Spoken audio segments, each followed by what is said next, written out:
Good morning, everyone, and welcome to another edition of our Justice and Pieces guest speaker series. As we've been talking to lawyer and paralegal bencher candidates about the upcoming election. As always, the views and opinions are of the candidates alone. They don't reflect me, Justice and Pieces, Trias College, or any other education institution or organization I'm affiliated with.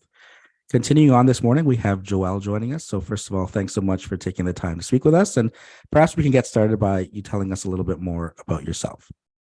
Hi, JP. Thanks so much for having me. And, before I launch into telling you a little bit about myself, I want to thank you for all of the time that you've spent interviewing various paralegal and lawyer candidates for these elections. I think it's important to have a platform where people can, communicate why they're running as benchers, and a neutral platform like yours is fantastic. So thanks a lot for all of your hard work. I think you said you've done about 70. Yeah, I think you're probably close to like number 70 here now. That's huge. So that's a big time commitment. So it's definitely appreciated. So I'm a lawyer. JP, I've been practicing law since 2005, so about 18 years now. So for the first 16 years of my career, I practiced law with a medium-sized litigation boutique located in Northern Ontario. I did mainly plaintiff's work, so sort of the typical, personal injury type of plaintiff work that one does. So I did that for about 16 years. In around 2021, I did what everyone says not to do. I quit my practice to become a mediator. And I launched a small dispute resolution firm where I offer complete dispute resolution services in French and in English. And I also teach part-time at the University of Ottawa Faculty of Law. So last year I taught the Advanced Dispute Resolution course. This year I taught trial advocacy, and next year I'll be teaching trial advocacy again. And I also sit on 3 tribunals. So I sit on the Transport Appeal Tribunal of Canada. I'm an adjudicator on the Transport Appeal Tribunal of Canada. I'm an adjudicator on the Social Benefits Tribunal of Ontario and the Human Rights Tribunal of Ontario. And because that's not enough, I decided to run as a bencher. And also, I'm in the process of doing my master's at Osgoode Hall in dispute resolution. Yeah, so with all of that there, what brings you into wanting to become a bencher and run in the upcoming election? So there are several reasons why I became interested in running as a bencher. And before I launch into that, there's just, I'd just like to give maybe like a little bit of background, just a background of why I'm interested.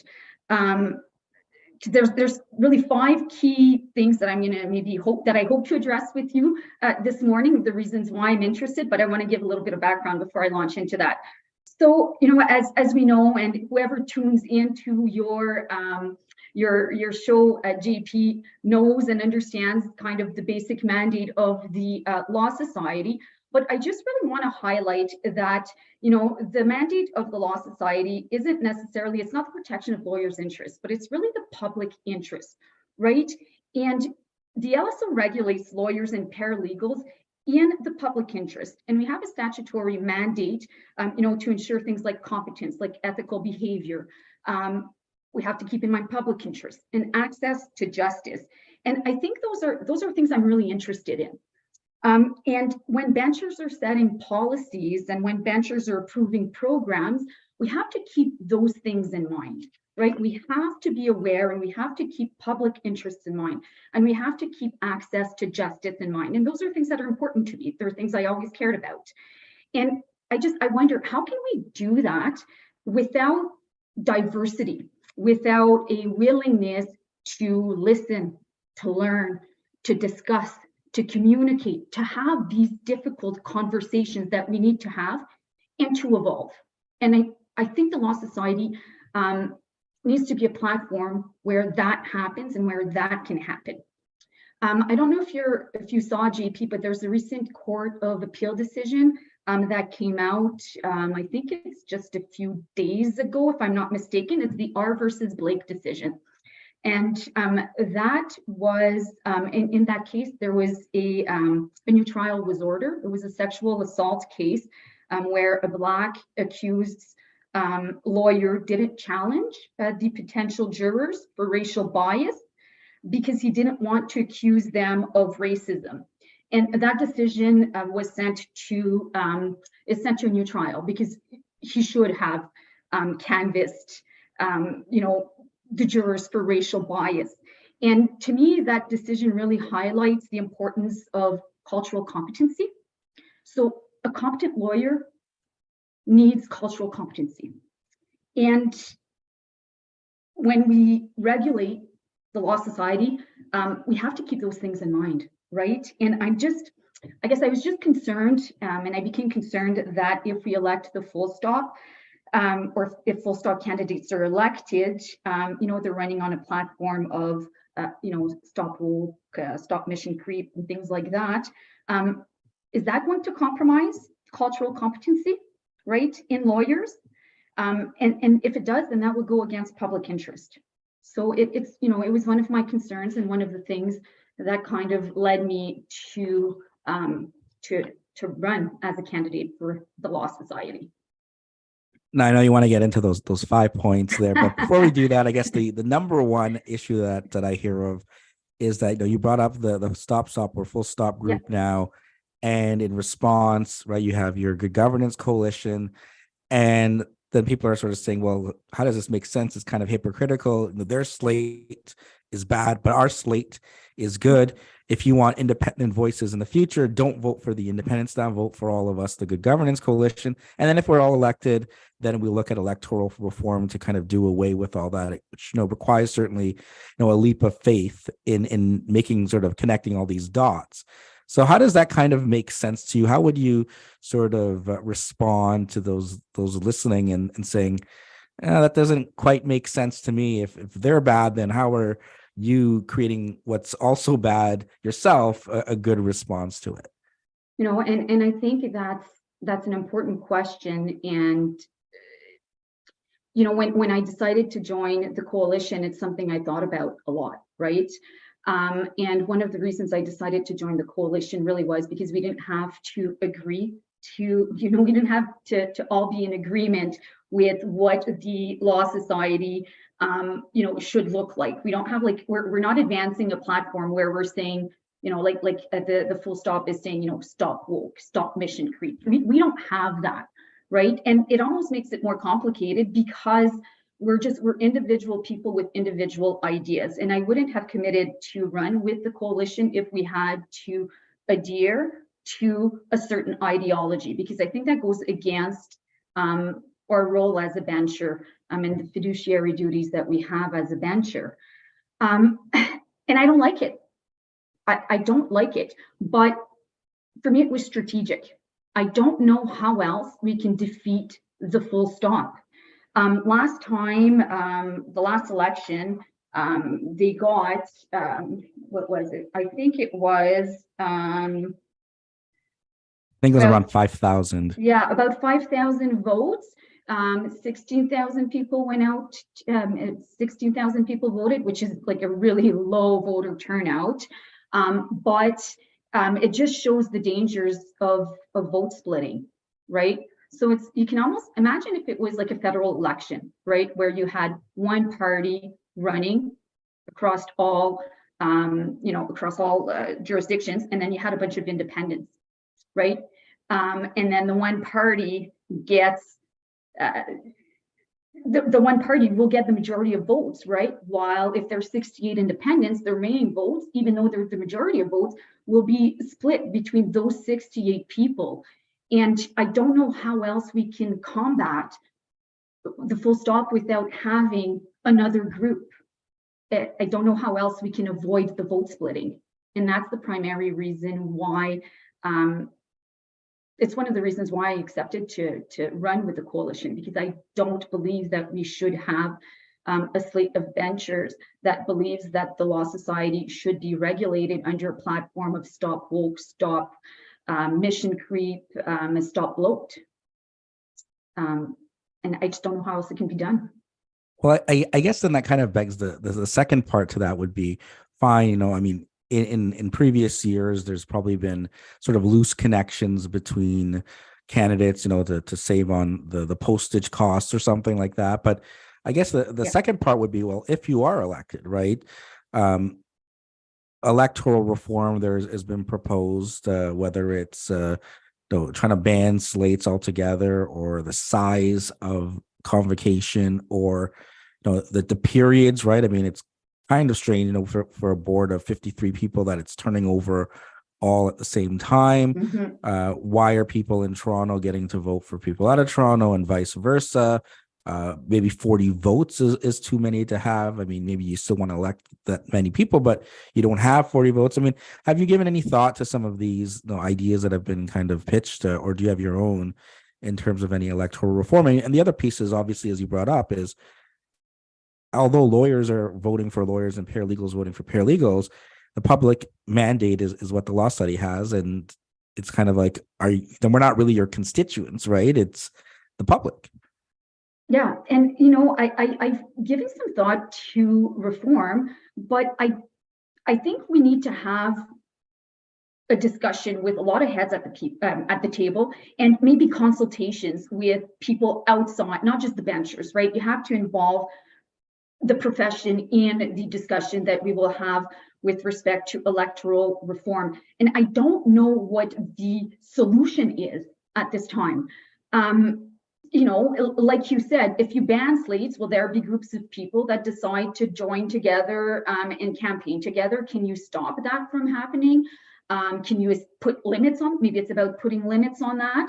I mean, I think, if I'm not mistaken, in municipal elections, you can't run parties.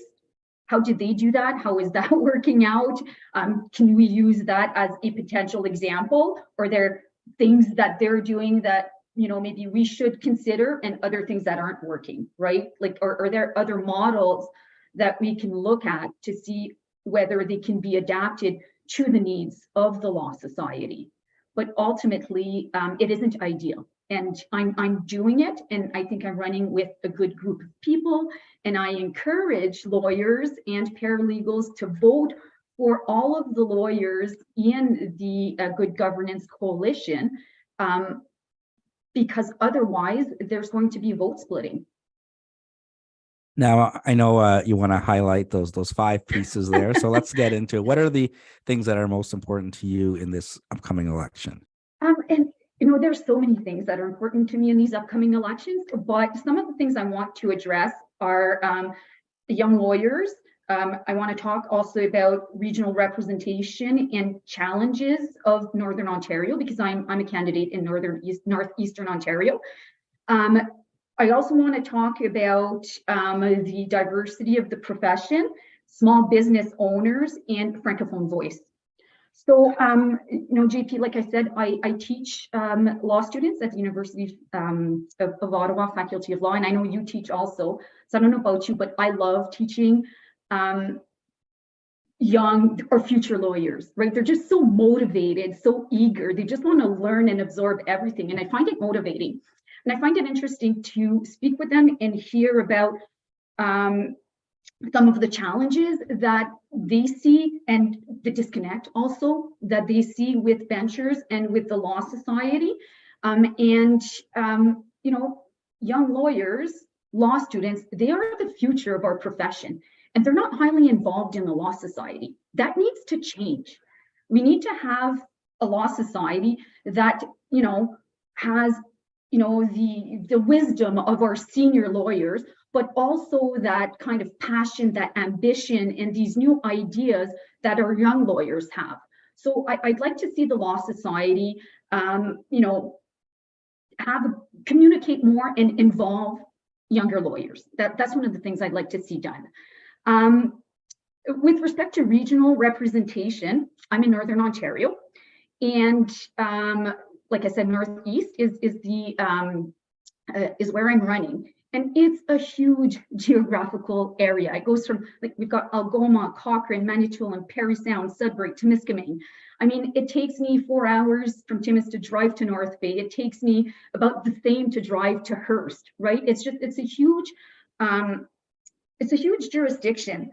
And we've got, North Bay, Sudbury, which are bigger centers. And then we've got a bunch of small centers, small towns, small villages, and their needs are really unique, right? And I want to make sure that those unique needs are met and that the Law Society addresses them, right? I mean, if we take Hearst, for example, small community, I would say fairly isolated. I mean, it's quite far from most major centers, a lot of Francophones living in Hearst.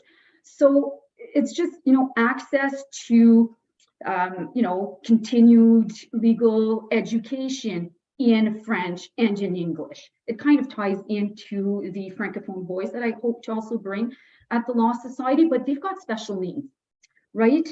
And we've got one candidate, one bencher, not one candidate, pardon me. There are, I believe, 3 candidates running in the bencher elections, but there's one representative of this large geographical area at Coalition, one bencher, that's it, representing this big area. And, you've got, I have a wide range of experience. This kind of ties into the other things I want to talk about, right? But I have a wide range of experience. I did personal injury law with a medium-sized litigation boutique. Right now I work with lawyers across all of Ontario in dispute resolution. I sit on tribunals. I teach at the Faculty of Law, but I don't have real estate experience. I'm not a criminal defense lawyer. And I understand that we've got, lawyers with those backgrounds running as benchers and that will be elected, but they don't necessarily understand firsthand the needs of a defense criminal lawyer in Cochrane, Kapuskasing, or Timmins. And I'm, if I'm elected, I'm going to be the voice for all of these people, right? So when I decided to run, I gave a lot of thought to, not only what I want to see at the Law Society, but the approach that I want to take as a bencher. And I think as a bencher representing such a large area, wide range of experience helps, but there also needs to be a means of communicating with these lawyers, going from, Algoma to Temiskaming and, everything in between and everywhere, right? And that's a big responsibility, right? I need to be accessible to all of those people if I want to represent the public interest and the needs of the profession the way that I need to as a bencher. And I also kind of gave a lot of thought to my approach as a bencher at convocation, right? There's a lot of important issues out there, important issues being raised. If their independents come in, if coalition members are, coalition candidates are elected, if full stop candidates are elected, you're going to have benchers with a wide range of views. You're going to have benchers that may have, unfortunately, insulted each other throughout the campaign. And, for me, it's important. If I'm a bencher, I want to be able to listen to what everyone has to say. And I think that at convocation, we need to be capable of having these difficult conversations and kind of turning these difficult conversations into learning conversations. If someone says or believes something that is the complete opposite of what I tend to believe, then instead of saying as if they think that, how can they think that? I want to ask myself, why? Why do they think that? Why is that important to them? And engage in that discussion, because I don't think we're going to overcome the challenges that we're confronted with if we're not capable of doing that as a profession, right? And I kind of find that, we have to be mindful, I guess, not to, we don't want to reduce people that we disagree with into caricatures that can be easily dismissed, right? It's kind of easy to vilify people that we may not agree with, and we can't do that as benchers. We can't, right? So, I hope to be able to take an approach, if I'm elected, to bring an approach where, listening, discussing is the way it will be. I kind of rambled on there. No, I guess, Joelle, what I was going to look at that, I mean, you referenced certainly the stop bloat, stop creep, stop woke, and kind of working together. I mean, there's a possibility certainly that after the votes are counted, that they're going to be people from the Full Stop team. There's going to be people from the Good Governance Coalition. There can be some independent candidates elected as well. So how can it go back to business in terms of whoever those 40 are? And if you're one of them, or sorry, 53, how to sort of have that discussion and debate and then move into voting or whatever that needs to be done so that we don't have a situation where things kind of get stagnated because some of these hostilities from the election campaign spill over to the next 4 years. And that's a really good question, JP, and a really important question. I mean, first of all, there needs to be a willingness of all benchers to take that approach, right? And the only thing I can do really is, the only thing I can control really is my attitude and my behavior. But there are certainly things that we can do to encourage, a convocation where discussions occur regardless of disagreements. And, maybe it would be a matter of, having, let's think dispute resolution, right? Maybe not a form, maybe not a mediation, but, you have a meeting or an occasion for benchers to, talk together and agree to disagree and agree to a certain behavior at convocation, right? And I mean, if we can't get all of the benchers to agree to that, then unfortunately, we're going to continue to see behavior that we don't want to see. But I do think that we need to maybe think about dispute resolution tools that are out there, whether it's prevention, communication, some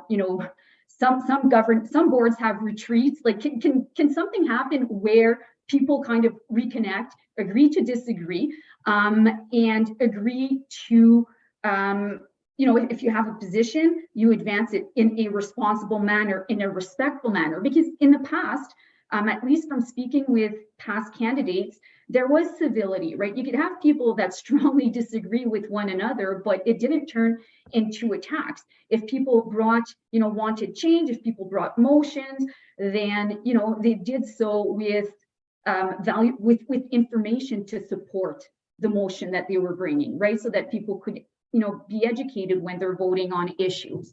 But I think it will be important, JP, to take some time and kind of try to clear the air, so to speak.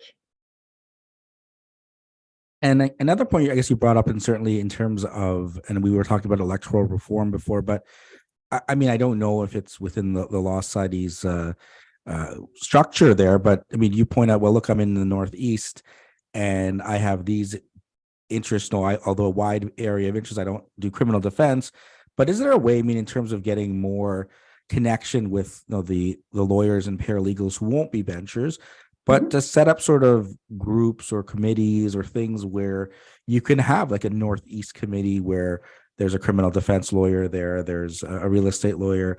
I mean, have you given thought to maybe, again, not necessarily as a bencher, but roles that can be played within the sort of governance structure that, I mean, that may also go hand in hand with voter apathy, right? I mean, if you're more connected to the Law Society outside of, oh no, I got an email, there's a spot audit coming, that you're going to be more attuned to voting the next time there's an election.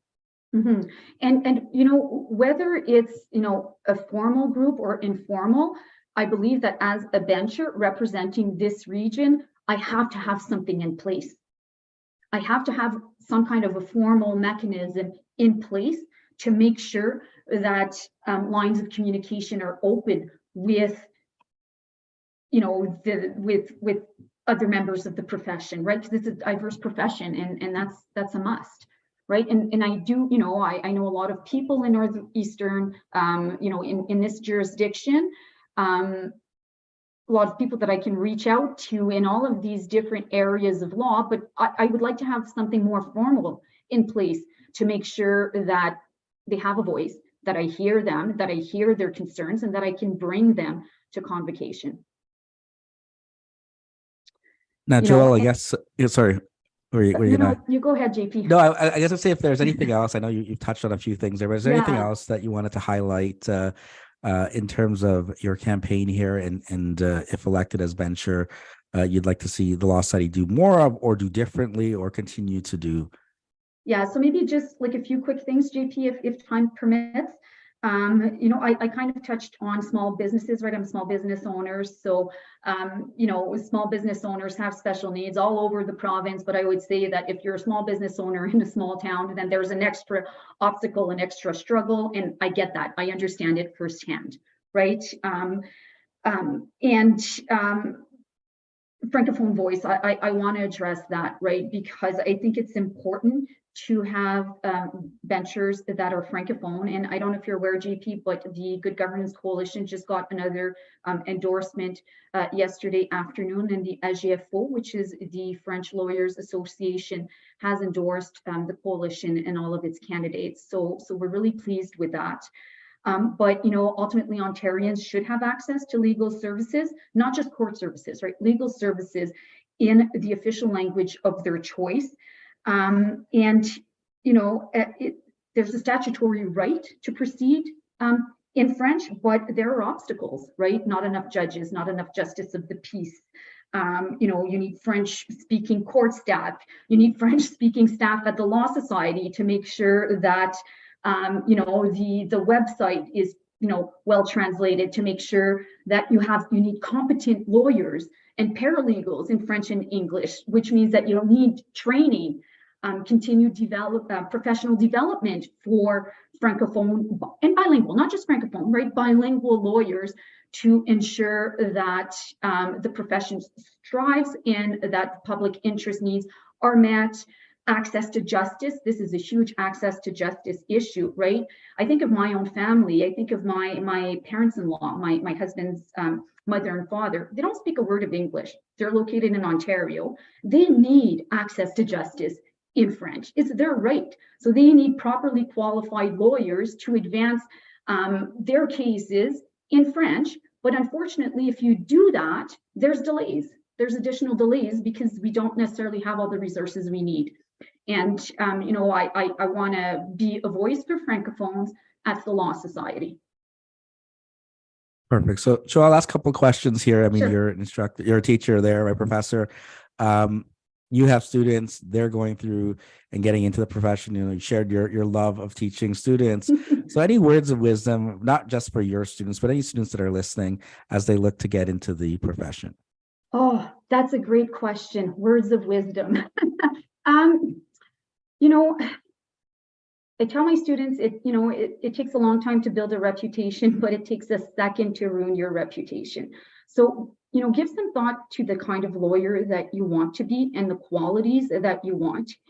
Find mentors, but remember that your mentors don't just have to be within the law firm that you're with. You can learn a lot from opposing counsel and the way they conduct their files, the way they deal with difficult issues that arise in a file, right? You get more with honey. Remember that it's not. The process might be adversarial and more adversarial than I'd like. I think that we should, dispute resolution, problem solving, negotiation should. Anyway, I think more emphasis should be placed on that in law schools and in the practice. But just because you're advocating strongly for your client doesn't mean that you're impolite, that you don't respect the other lawyer, and that you don't have a good relationship with co-counsel. Just remember that. And last question here, maybe the most important one. Why should there's 40 votes up for grabs there for all the lawyers that are listening, whether in the Northeast or in Toronto or all over? Why should they use one of those votes on you? They should use those votes on the 40 coalition candidates because, we come from a diversity of backgrounds, various professions. The coalition candidates bring a lot of experience, and we don't agree on everything. And that's the way it should be. You should be concerned if we all agreed on every single thing, because that's not reflective of the profession, right? And I think that, we're all running because we're proud of the profession. We're proud to be lawyers, and we want to see some positive change. I want to see reform. I want to see positive reform. And I'd like to contribute to that. I want to be a part of that. Perfect. So thanks once again for taking the time to join us, and thanks for everyone for tuning in. Take care, everyone. Thanks, JP.